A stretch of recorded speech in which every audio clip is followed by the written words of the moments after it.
Bienvenido a mi canal de vídeos educativos sobre geografía e historia.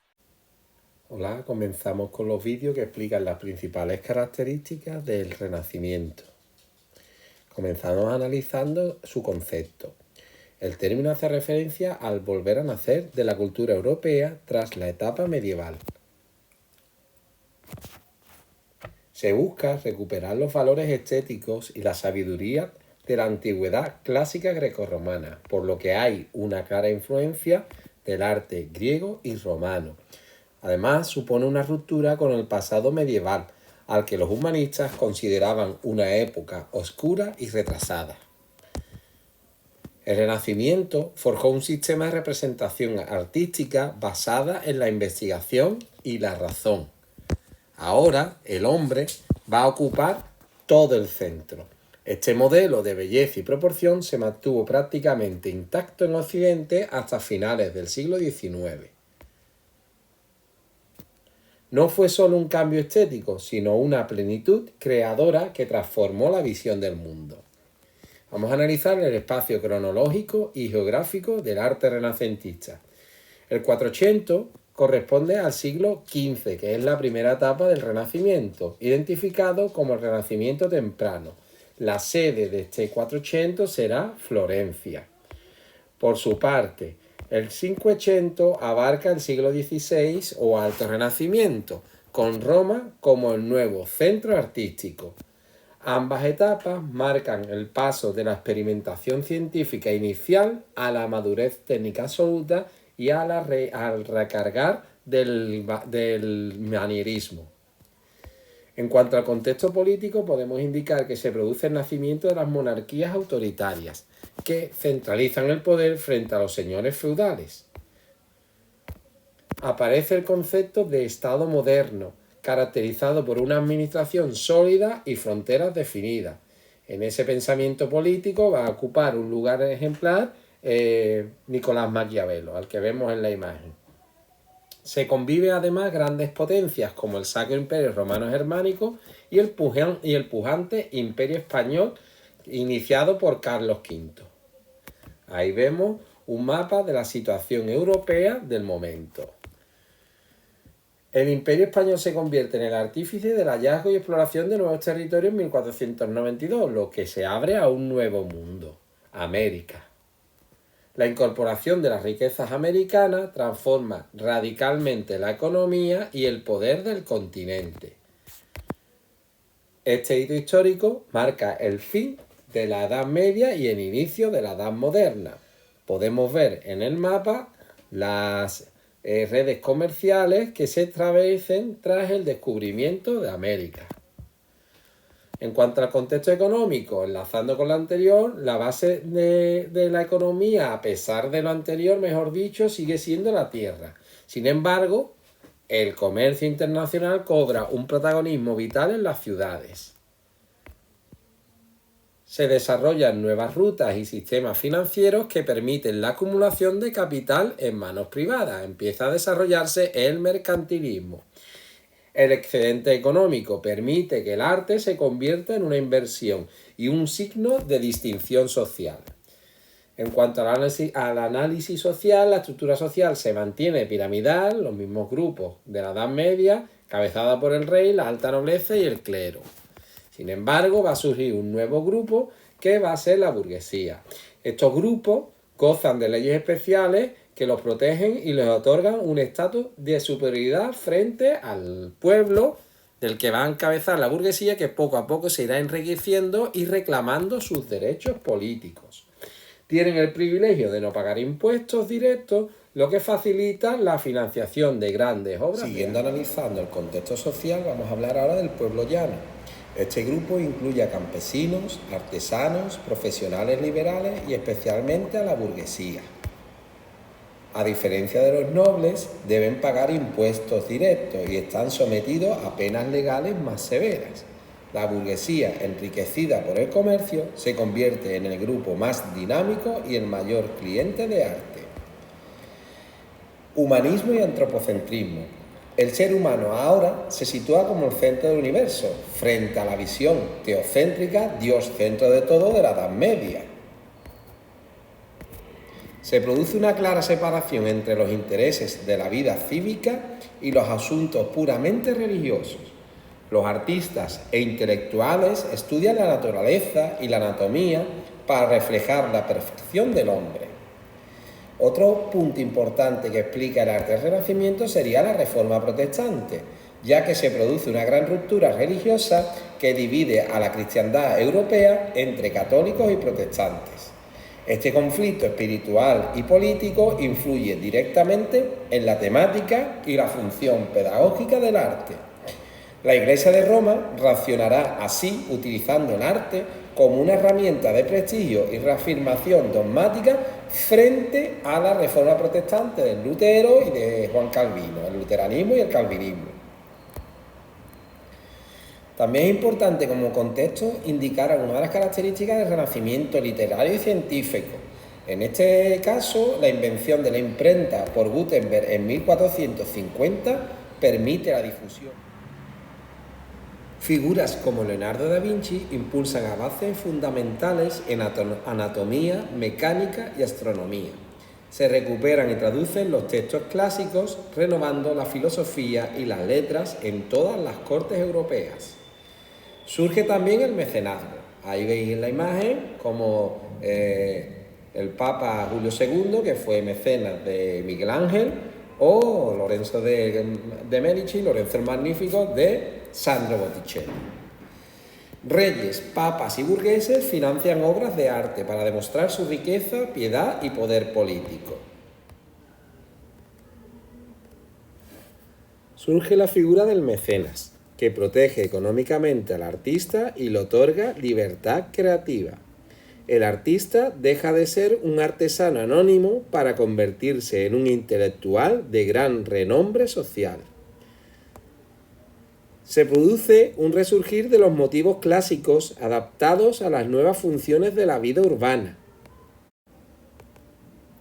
El edificio se concibe como el resultado de un cálculo matemático, preciso, racional y comprensible. La belleza se busca a través de leyes de armonía, simetría y el uso del buen gusto aristocrático. Para los arquitectos renacentistas, un edificio debe derivar de un conocimiento científico de la proporción.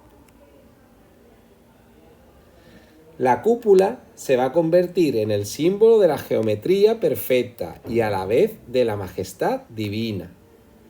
Los espacios se diseñan para ser luminosos y diáfanos, con paredes visualmente limpias y ordenadas. El culmen de la arquitectura del momento es la cúpula de la Catedral de Florencia. Los arquitectos se van a basar en las ruinas romanas y en el Tratado de Vitruvio del siglo I a.C. Se prefiere la planta centralizada que simboliza la perfección divina mediante el uso del círculo y el cuadrado. Se recupera además el arco de medio punto, que se apoya frecuentemente sobre columnas esbeltas de fuste liso y capitel corintio compuesto normalmente. Se recuperan las bóvedas de arista y de cañón, inspiradas en la solidez de los antiguos templos romanos. Las cubiertas suelen decorarse con grandes casetones, como se aprecia en la imagen de la derecha, que aportan profundidad y elegancia al techo.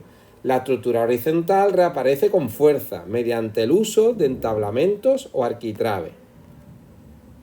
Se utiliza preferentemente los órdenes corintio y compuesto, como hemos indicado anteriormente, por ser los más utilizados en la antigua Roma.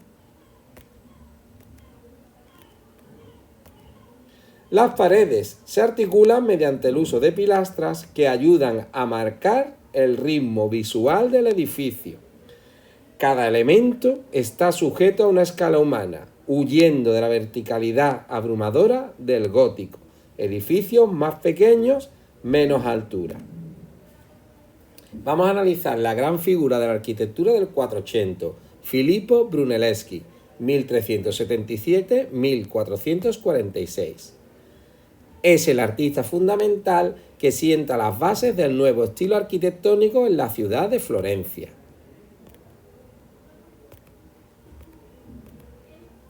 Se le considera el precursor del estilo gracias a su revolucionaria cúpula para la catedral de la ciudad. Definió los modelos de iglesias y palacios que servirán de referencia durante todo el siglo XV. Vamos a analizar la cúpula de la catedral de Florencia. El gran reto era cubrir el enorme tambor octogonal de una catedral gótica que estaba sin terminar. Brunelleschi ideó un ingenioso sistema que permitía construir sin necesidad de usar andamios o cimbras fijas. El diseño combina una solución de ingeniería medieval con una apariencia exterior puramente clásica. En la imagen aparece la cúpula realizada por Brunelleschi de la Catedral Santa María de las Flores de Florencia. Para ella se construyeron dos cúpulas superpuestas, una interior más gruesa y una exterior más ligera de protección.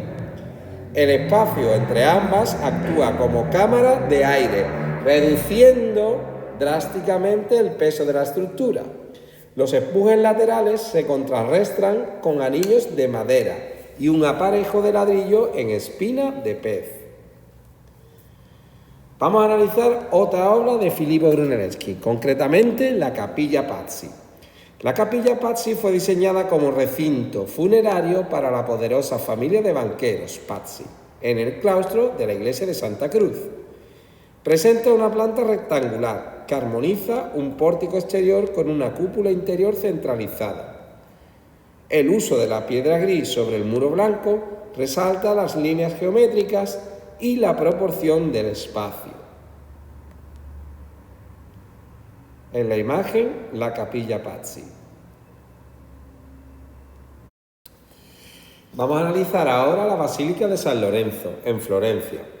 En este caso, Brunelleschi toma como referencia directa la estructura de las antiguas basílicas paleocristianas. El espacio se organiza en tres naves, separadas por columnas de gran esbeltez y capitel compuesto. La nave central se cubre con un techo plano, decorado con casetones, como se puede apreciar en la imagen de la derecha, que refuerza la perspectiva. Los arcos no descansan en las columnas, sino en un fragmento de entablamento que añade altura visual, proporcionando gran orden a la construcción. Este recurso permite ganar elevación sin perder las proporciones matemáticas ideales del conjunto.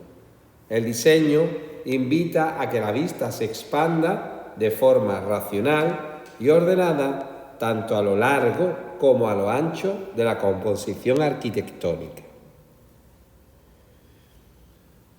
Otra de las obras destacadas de Filippo Brunelleschi fue la Sacristía Vieja de San Lorenzo, que se concibió como el área de enterramiento privada para los miembros destacados de la familia Medici.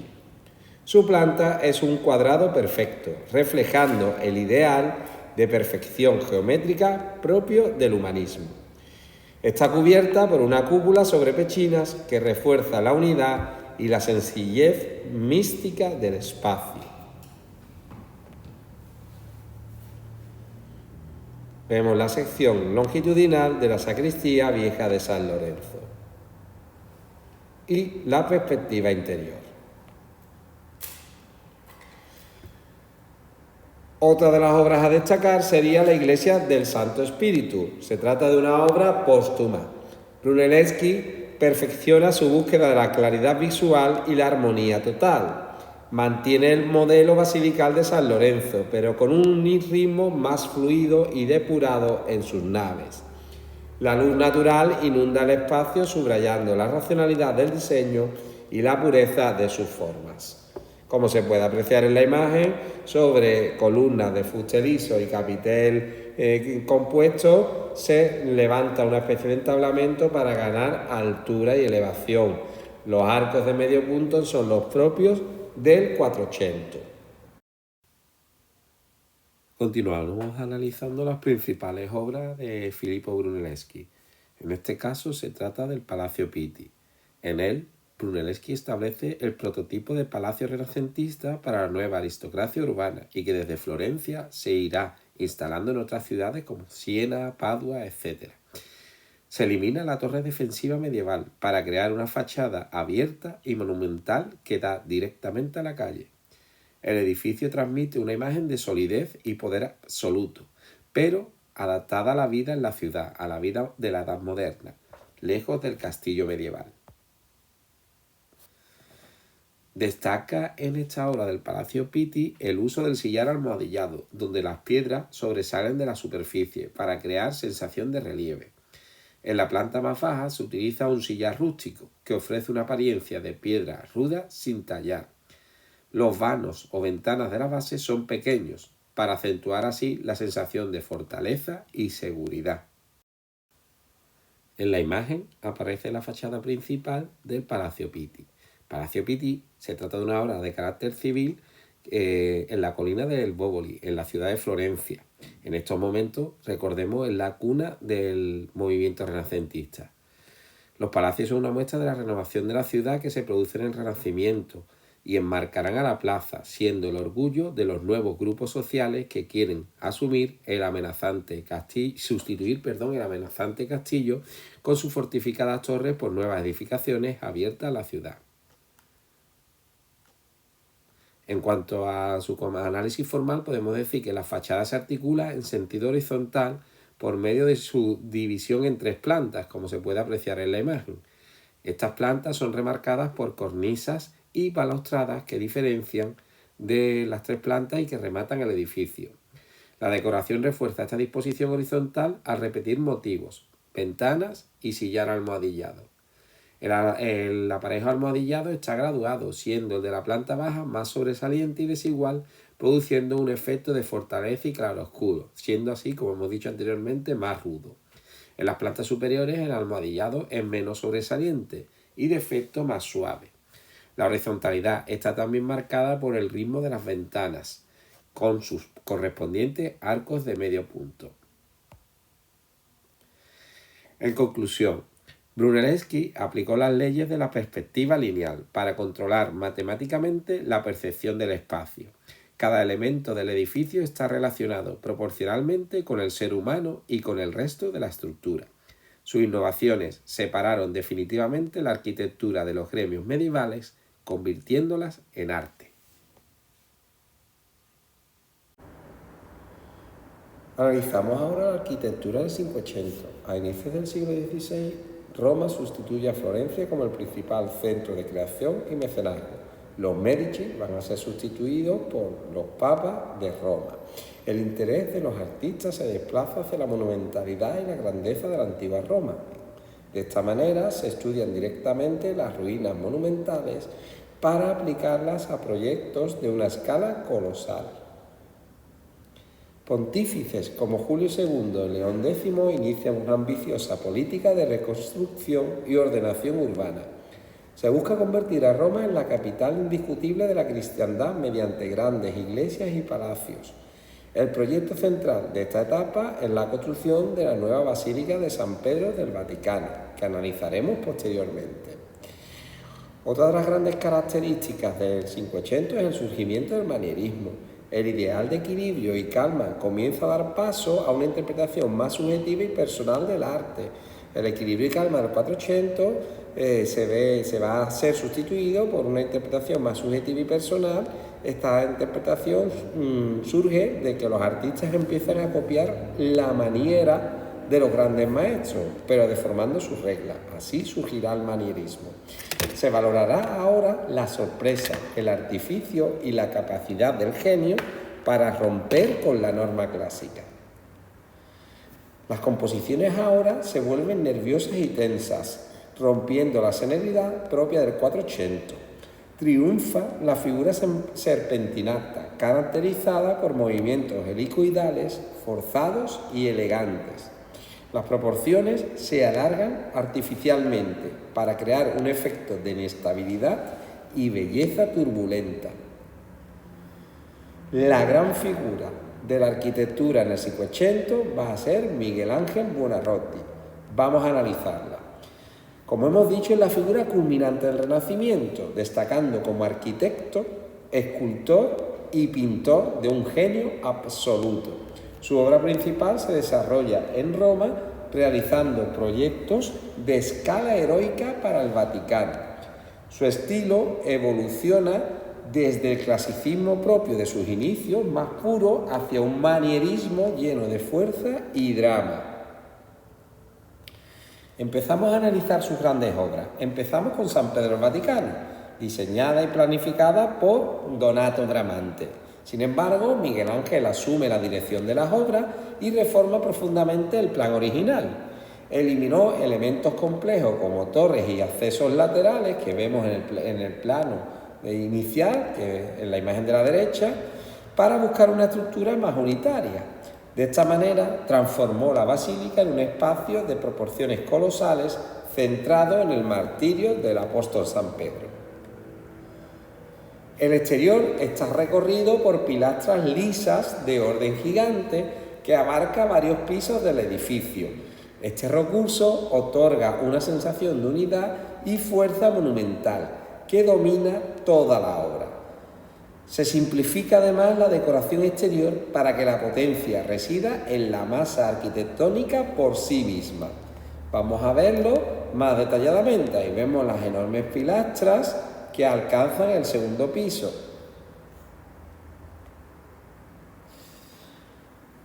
Otra de las grandes partes a destacar de la Basílica de San Pedro sería la cúpula.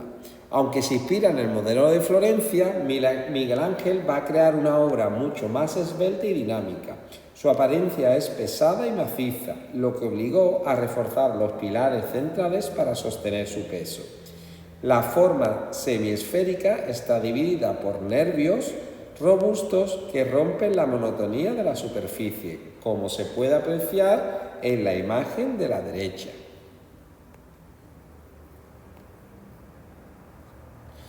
La cúpula se eleva sobre un tambor decorado con columnas pareadas que sobresalen del muro. Se alternan vanos con frontones triangulares y curvilíneos, creando un ritmo vibrante. El conjunto, por su parte, se remata con una linterna que permite la entrada de luz cenital al altar mayor. Vemos la cúpula de San Pedro del Vaticano más detenidamente, con esos nervios robustos que la sustentan, de los que hablamos anteriormente, y las dos columnas que separan los distintos vanos donde se van sucediendo los tímpanos triangulares y semicirculares. Además, Miguel Ángel realizó una de las intervenciones urbanísticas más importantes de la historia en esta colina, en la colina del Capitolio, la plaza del Campidoglio. Diseñó un espacio trapezoidal rodeado por 3 palacios dispuestos en forma regular y simétrica, como se puede apreciar en el plano, en el dibujo de la derecha. El conjunto convirtió un espacio medieval en otro más moderno, degradado en el centro civil y monumental de la ciudad. La plaza integra el Palacio del Senado, que vemos en la imagen, el de los conservadores y el del Capitolio bajo un mismo lenguaje. Miguel Ángel utilizó de nuevo el orden gigante para dar una escala heroica a las fachadas palaciegas. Las fachadas van a ser lo más importante de estas construcciones en el Cinquecento. El pavimento con diseño de estrella unifica visualmente los edificios y dirige la mirada al centro. Veámoslo detenidamente. Ahí vemos la imagen, en el número 5, la estatua de Marco Aurelio que preside el pavimento de la plaza y que nos dirige la vista hacia ella, con los distintos palacios y una iglesia anexa como la de Santa María de Araceli. Ahora hablamos de la Biblioteca Laurenciana. El arquitecto diseñó este espacio para custodiar la valiosa colección de libros de la familia Medici. Destaca especialmente por la solución dada al vestíbulo de entrada, donde el espacio parece comprimirse. Es una de las obras donde mejor se aprecia la libertad creativa de Miguel Ángel frente a las normas.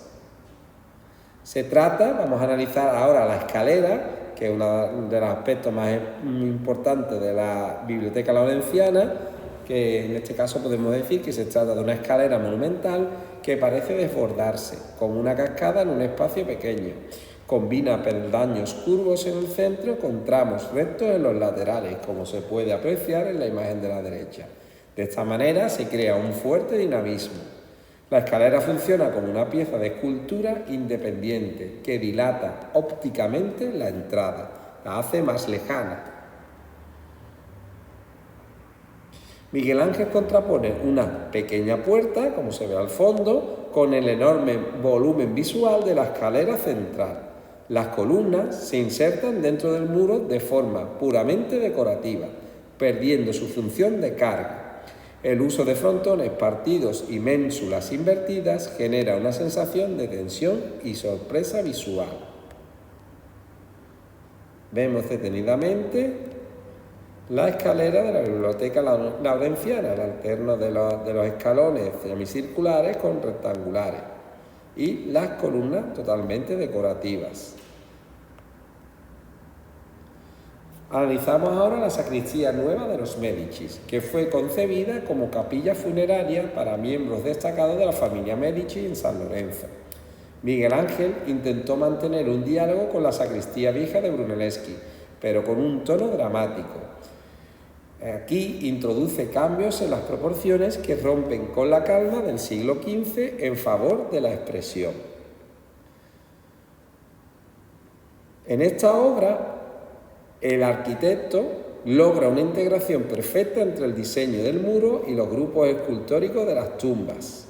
Los sepulcros están diseñados para formar parte inseparable de la arquitectura, creando una unidad total, como se puede apreciar en la imagen donde se combinan planta, alzado y una imagen real. La luz y la disposición de los vanos ciegos crean una atmósfera de tensión espiritual y un estado de reflexión. Además, aquí, en esta obra de la sacristía nueva de los Medici, el estilo se vuelve más complejo mediante el uso de frontones curvos, como se aprecia en la imagen, y elementos que parecen apretados, muy juntos. Aparecen además ventanas que no se abren al exterior, reforzando el carácter artificial y manierista. Estas características anticipan el movimiento y la teatralidad que definirá más tarde al arte barroco. Manierismo, en su degradación, alumbrará el arte barroco. En conclusión, el Renacimiento, arquitectónicamente hablando, comenzó buscando la armonía matemática y la claridad racional en Florencia, pero con Miguel Ángel la arquitectura se convierte en un medio de expresión personal, dramática y colosal. Se pasa de la medida humana de Brunelleschi a la escala divina y heroica del Vaticano.